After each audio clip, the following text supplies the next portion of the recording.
The woman drove a BMW to deliver packages and earned over 1 million won every month. She could deliver any package on time, even the ones regular delivery companies could not handle. One day, a gangster opened her car door and jumped in. She immediately reversed, then spun the wheel to change direction. A killer chased from behind, but she stayed calm. She sped out of a tunnel and drifted sharply. A scream came from the back seat as she completed the turn, but the killer was still behind them. The killer cursed non-stop. The woman didn't care. She made a sharp turn into a narrow alley, jumped over a ramp, turned the wheel hard, and parked perfectly. She turned off the engine and ducked down. They were not found. She started the car again. At an intersection, she almost hit another car, but she was skilled. The cars passed each other with only inches to spare. The killer kept chasing but lost her again. She turned off the engine and coasted, trying to escape quietly, but she was spotted again. She stepped hard on the gas and jumped again. There was no way out. Then she had an idea. She chased after a moving train and floored the gas. Just as the killer almost reached her,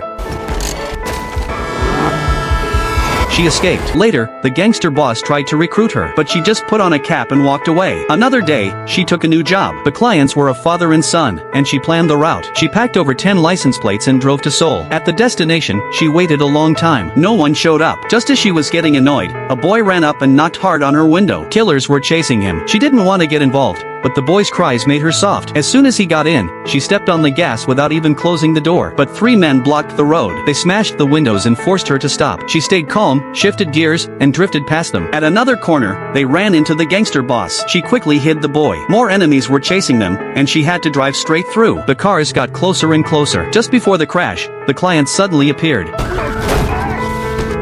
The gangster boss was furious. She drove away calmly. She parked in a quiet spot and got out, planning to ditch the boy, but he kept following her. At that moment, the woman checked into a motel with the boy. She saw some keys in the elevator and got an idea. In the room, she placed her phone on the table and went out to buy a weapon. At the same time, the gangster boss found their location. When she returned, she heard the sound of a cup breaking. It was her alarm. Someone had come. The killer picked up the phone and realized she had already changed rooms. They knocked on every door but found nothing. She had already changed clothes and pushed the boy out of the building. They escaped successfully.